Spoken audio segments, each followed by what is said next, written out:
Rëmë tani të kjo qasje, Fari, pra të flasim pak në lidhje raport me Shqipërinë. Si e shef ti këtë luftë? Dhe cilat janë rreziqet?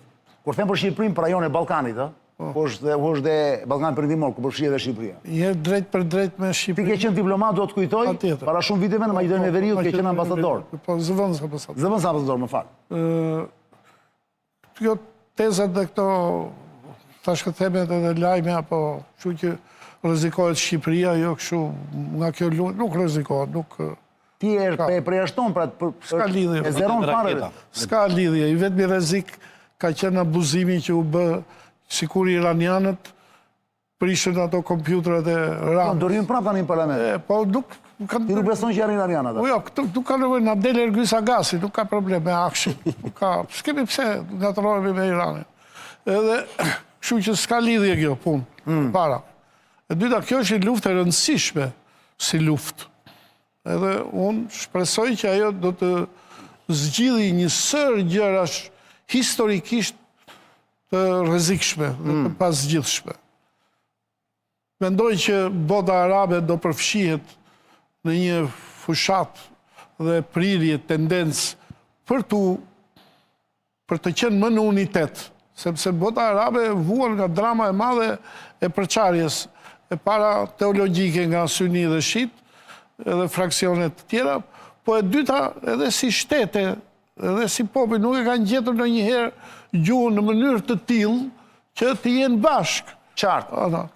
Këtu nuk i ka faj Izraeli. Këtu nuk i ka faj Izraeli, Amerika, po ku di unë, dikush tjetër. Vetë popujt arab kanë problem të madh me ato. Ata duhet të ishin shumë të bashkangjitur me Egjiptin, shumë të bashkangjitur me Turqinë. E kuptoj që shtetet të mëdha, të fuqishme, me tradicion kulturor të lashtë dhe të ri, kanë qenë superfuqi, kanë qenë shumë. Këto gati të popujt arab nuk ndihen ato, po të ishte të pare gjë që duhet bënin, duhet të ishin në një krah me këto dhe të ishin në një mendim. Më kupton? Jo se Turqia ka origjinë arabe, po për shkak të besimit, që ata, se besimin ata e kanë në kryet të herës, edhe në kryet të gjithë lisë. Po kjo i dëpton e para, për shumë kjo sulmi mbi Emiratet e Bashkuara, Arabinë Saudite, me këto Katarin, me këto është një marrëzi. është një marrëzi ti bësh, ti sulmosh ato. Cila do t'jetë shkalla e përgjegjësisë të qeverisjeve të tyre në raport me shtetin e Iranit, nuk mund të shkojë i administrat në konflikt me popullin. Me ato, se ato, ai nuk vret as atë Bin Selmanin, as atë Dubai. Ai godet qendrat amerikane atje, nuk se godet popullin. Jo, më fal. Edhe popullin gjështaf. Po qendrat amerikane janë qendra zhvillimi. Po bazë amerikane në Irak. Ku kanë baza? Çfarë u bën ai bazave amerikane? Tani luftë janë Po mirë, po kur të godasësh, duhet godasësh me atë që ke konfliktin, po ti biesh ta kruash veshin me dorë tjetër. Po fare, ti ke qenë mik me shkrimtarin Djes Pas Ismail Kadare? Po, shumë. Çfarë do thoshte sot? Jam i bindur që ti e në gjithë të ma thuash mua dhe Marsiti, çfarë do thoshte sot Kadareja po të ishte i gjallë dhe ta përjetonte këtë luftë? Ismaili do thoshte këtë, që kjo luftë shërbej për të hedhur një dritë të re në shoqëritë e këtyre vendeve, sidomos të Iranit, sepse Irani ka 47 vjet. Që nga 79. Dhe se unë mbaj mend atëherë, i vetmi udhëheqës që ka mbështetur Ajetollahun, që vajti nga Franca, nga Parisi, se në Francë burojnë gjithë. Po, e di. Nga Franca, atje i vetmi udhëheqës që e mbështeti atë ka qenë Enver Hoxha. E mbështeti Enveri. Jashtë ma se ka fjalim, ka libri për lindjen e mesme. E çfarë tha për Ajetollahun? E adhuron, do bëj kështu, me këtë rast që po vjen këtu, do Amerika do shkatërrohet e ky do jetë kundër kësaj. Në fakt, u shkatërru vetë, se iranianët vërtet janë musliman, po janë pers, janë me një origjinë që u do ta kisha ëndër ta kisha. Janë një peradori gjigande, një peradori e poetëve, e piktorëve, e vëndeve të kultit të jashtëzakonshëm me Samarkandën, me këto. Edhe tani këta tash ti detyrove të jetojnë me një teori shtetërore të marrë nga një libër teologjik. Dhe kjo çfarë çoi, se mirë po e more nga një libër sheriatit, edhe dha pasurit për popullin, dha liri për popullin, dha begati për popullin, për rinin, për këto. Po, Irani është shteti me burgjet më të tmerrshme në planet.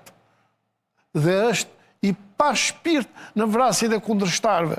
Vrasja e kundërshtarëve ka vdekur me Stalinin edhe me Enverin.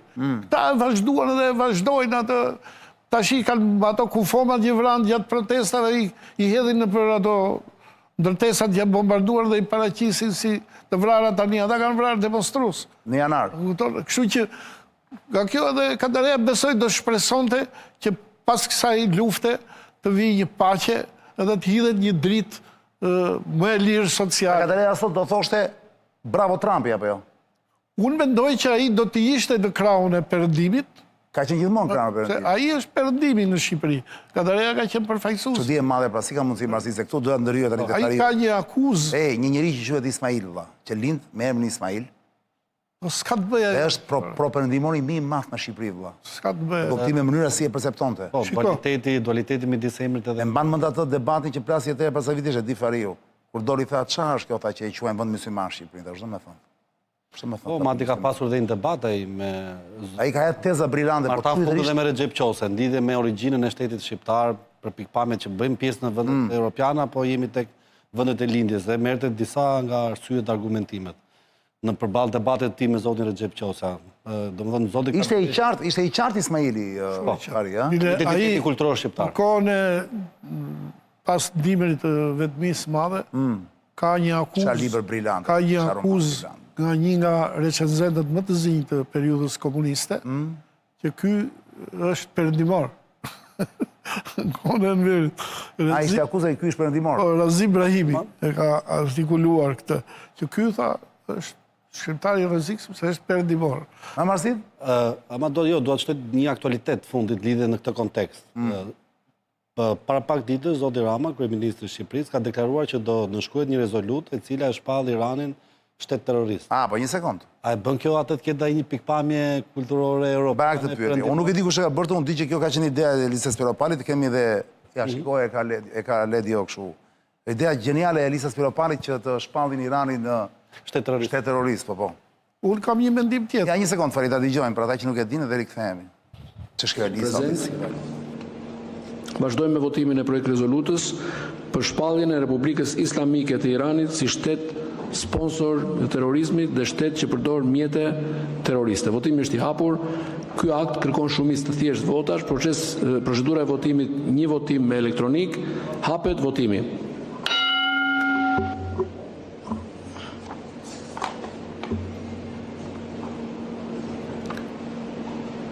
Mbyllet votimi. 79 vota pro, 1 abstenim, 0 kundër. Projekt rezoluta miratohet. Fari? Kjo ishte vetëm një përpjekje hileqare e Ramës për të gjetur një korridor të ri i afrohet Trumpit. E Ramës? Po, drejt presidenti e Edi Ramës. Ti që është Spiropali, më Kjo s'ka lidhje fare as me Spiropalin, kjo është vetëm marifeti ti për t'ju hyrë një qef. Ajo artikuloi, tha, ne do bëjmë të gjitha. Ma të shtitet që kjo është një nga arsyet pse ka lënë hije zonjën Spiropali. Xhelozia për shkak të intuitës diplomatike, intuitës kuptimit. Unë kam këtë mendim, që ai e bëri këtë për të shpejtuar, sepse kundër denoncimit të politikave iraniane, Sali Berisha ka qenë në vitin 96 që flet. Edhe Partia Demokratike bëri rezolutë. Pse hodhi Spiropali ide? Pse donte partija parlamentit? Jo, është kërkesa e Ramës ajo. Po më mirë. Në ide Rama thelbësh Spiropali o Farin. Nuk e di kush është ky tjetër i thua ti, po unë po them Spiropali. Jo, s'është Spiropali, mos ja ngarko këtë gjë. O Fari, është Spiropali, Fari. Po, unë mendoj që kjo është bërë me porosi të Ramës që ky të gjejë një korridor dhe rrugë të shkurtër që Trumpi të thotë dhe një herë që sa burri mirë është ai, shikoj, po më mbështet mua kur këta të Evropës po bëjnë naze. Zoti Balli, po të ishte zbatimi i urdhave dikujt tjetër dhe mos ishte genialiteti i ideve të saj, mbase do vazhdonte të ishte ministra. Ajo nga ministre ka ikur para këtij episodi dhe ky episod nuk ka lidhje me ikjen e saj nga ministër.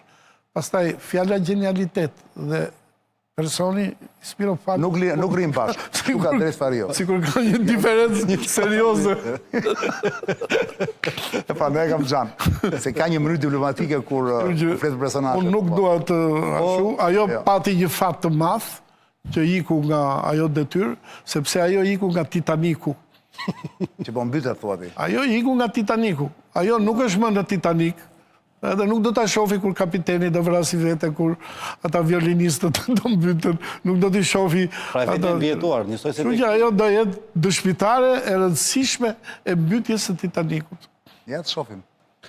Po, një efekt tjetër që do doja të shtoja realisht, nga që është edhe rrezik për Shqipërinë dhe që është rrezik që i kemi ndirë tashmë, është rritja e çmimit të karburantit, dhe kjo është reflektuar direkt te çmimi i naftës, pra. Dhe vjet drejt që është lidur gati 20-25 lekë për litër.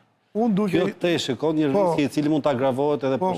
Unë do të respektoja, ju respektoj shumë, veçanërisht juve që jeni nga analistët e ri më shpresdhënës. Por unë do të thosha që ne nuk kemi nevojë për luftën e Iranit për të rritur çmimet. Ne kemi Ramën, e bën ai këtë në mënyrë të mrekullueshme. Ai ska asnjë nevojë të plasin lufta gjëkunde. Se sa që është rritur e naftës, është rritur e orizit, është rritur e bukës, e ilaçeve.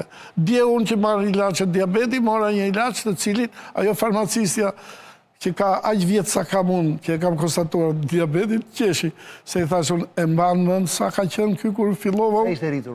Ishte rritur nga 8.000 lekë të vjetra, 8.000 lekë të vjetra? 29.500. Seriozisht e ke? Po, tash 29.500. Po, nuk ka lidhje me Iranin me luftën. Jo, prandaj nuk ka nevojë që të na rriti naftën Irani dhe kemi të rritur. Kush mastermind-i thotë? Sepse po ti ishte ky që s'është ashtu. Ky e hiqte atë taksën e qarkullimit dhe thoshte deri në barim të kësaj çmimi i naftës që mos psoj bëhet kjo. Ai i kërcënon ata, i ledhetoni për krah se mos nxjerrin në një gjë nga kontrabanda e naftës ata kështu. Por ama çmimin populli e ka në kurriz. Prap, kështu që plus, Iranit dhe më të keqen ne kemi këtë iranianin tonë, ajetollahun tonë këtu. Me i të, Fari, sepse kemi të ca minuta që mund të rinë të kjo tezë. Po. Për teja çfarë ndodh atje? Fakti që shumë pa kilometra afër Tiranës, janë rreth 3.000, nuk e dim shifrën e saktë, kështu, mujahidin. Po. Shumë njerëz, ndoshta edhe me të drejtë. Po. Thonë në një sekondë, valla. Në rastisi keq shumë kjo punë, se ata janë kundërshtarë të Ajetullahëve, armiq. Dhe thonë që janë dhe servitur, përveç se marrin vesh shumë si IT, kanë luftuar. Së mos gratë, kanë qenë gra në luftë, kemë parë fotografi të veshura me kështu, kundërshtare. Ti prantës tua nuk ka problem le të jenë, nuk... Zero. Si ka mundësi, po Po zero rëndësi, se ashtu janë raportet e luftës. Le t'jona fut të treve në ekran, duke një pak si podcasti ai amerikanit, si ka emrin, haroje më gjithmonë. Nuk lidhet ajo. Ata kam punën e tyre, Irani atje ka punën e vetë, bazat e luftës të brendshme janë të organizuara dhe janë në pritje të zhvillimeve të tjera të mëdha. Kupton se duhet kuptojmë një gjë, dy gjëra janë të reja në këtë luftë. Shkalla e lartë e falsifikimit të lajmit është e jashtëzakonshme. Pra duhet të dyshojmë sa herë që na thonë. Duhet kujdes lajmet dhe problemi që këtu nuk ka nevojë për këmbësori. Irani si shtet, pjesën më të fuqishme ushtarake kishte këmbësorinë. Sepse është i popull 93 milion, ka këmbësori të fuqishme. Nuk ishte as marina, as ajo flota ajrore. Këmbësoria ka të fuqishme, po këmbësoria është jashtë luftimit. Se sot bëhet me dronë, është elektronike. Si që janë dhe këta, ushtarët amerikanë jashtë luftimit. E këmone vesh kanë kërkurat, ata thonë, po ne çdo bëjmë, olla, nuk do përshqinë në luft. Janë përkeqë ata.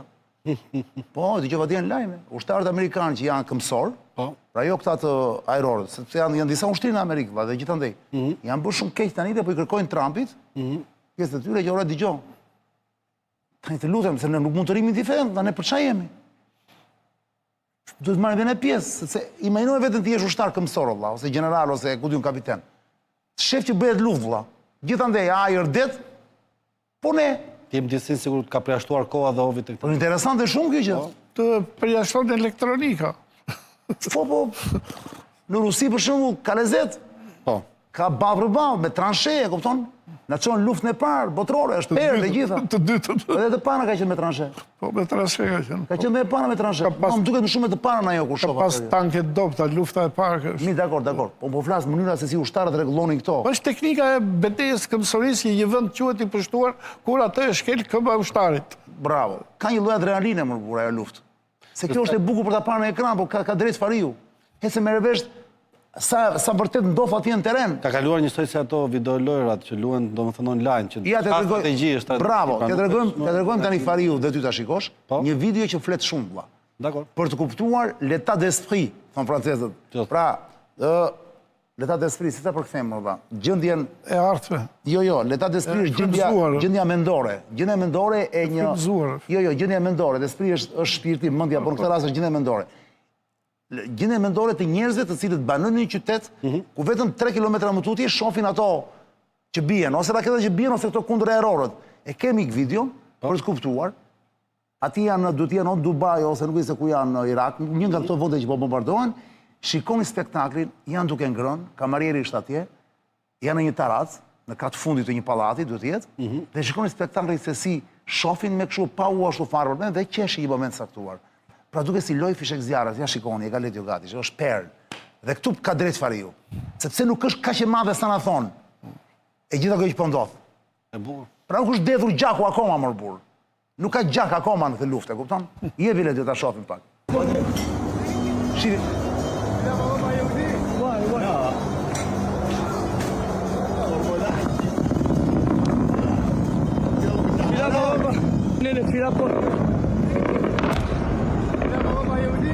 Vai.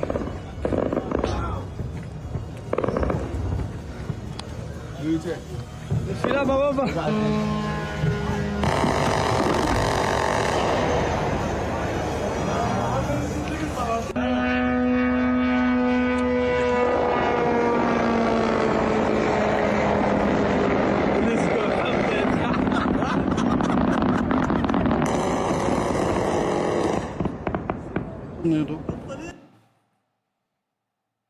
Një kuriozitet. A është luftë kjo? Një kuriozitet desha të them. Kure sulmonte atëhere Enveri dhe atë mbronte Ajetollahun që erdhi dhe sulmonte Reza Paklavin. Atëhere... Kush erdhi dhe njerë? Kure Enveri mbronte dhe mbështeste. Ajetollahun atë kohë. Si quhet ai Khomeini, po. Ali Khomeini. Ajatollah Khomeini ishte i pari. Po, në 79, po. 50.000 student që i paguante në Francë. Me ata është kthyer atje. Dhe atëre, ky sulmonte dhe Reza Paklavin, mbretin, që ishte i lidhur me Amerikanët. Po mua më bënte përshtypja që se Reza Paklavi ka qenë i martuar me gocën e Farukut, mbretit e Egjiptit, mbret shqiptar, dhe kjo ishte shqiptare. Baba i këtij Paklavit tani që pret të bëhet... Baba i këtij. Po, qartë.